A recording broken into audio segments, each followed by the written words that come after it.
या ठिकाणी परेड करता उपस्थित असलेल्या आर्या पब्लिक स्कूलचे सर्व शिक्षक वृंद तसेच सर्व विद्यार्थ्यांचं आमच्या राज्य राखीव पोलीस बलगट क्रमांक 5 च्या वतीने माननीय समादेशक श्रीमान सोमनाथजी वाघचौरे साहेब तसेच गटाचे सर्व वरिष्ठ अधिकारी यांच्या खूप खूप सहर्ष असे स्वागत। या ठिकाणी अतिशय उत्कृष्ट मार्चिंग या ठिकाणी जवान या ठिकाणी करत असताना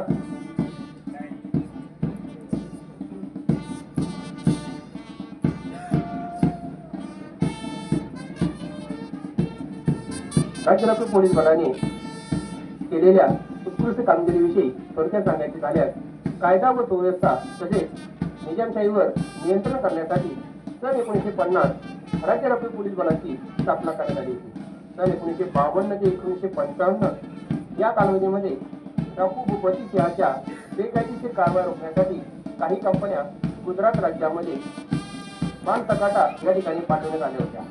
जनावरे आणि किमती वस्तू बेकायदेशीरित्या आयात करण्यावर प्रतिबंध करण्यासाठी दमनदीव, दादरा हवेली आणि वापीच्या सीमेवर देखील राज्य राखीव पोलीस बल या ठिकाणी तैनात करण्यात आलेले होते।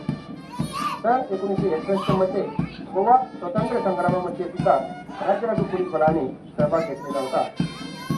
या ठिकाणी परेड सलामी मंचाच्या पूर्वेकडील बाजूने प्रमुख अतिथींना मानवंदना देण्यासाठी मार्गक्रमण करत असताना आजच्या या परेडचे नेतृत्व करत आहेत गटातील वरिष्ठ पोलीस निरीक्षक श्रीमान पठाण साहेब।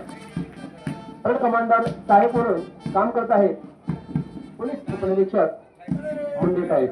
तसेच कंपनी क्रमांक 1 यांचे नेतृत्व करत आहेत पोलीस निरीक्षक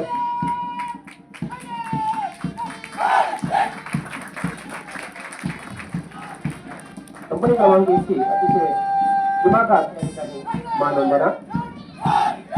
कंपनी क्रमांक 2 चे नेतृत्व करत आहेत पोलीस निरीक्षक माने साहेब।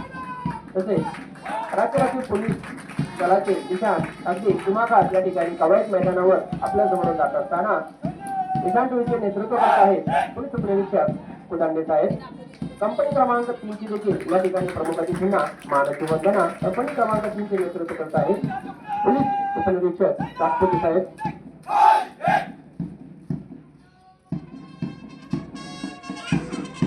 तसेच कंपनी क्रमांक 4 चे नेतृत्व करत आहेत पोलीस उपनिरीक्षक कदम साहेब।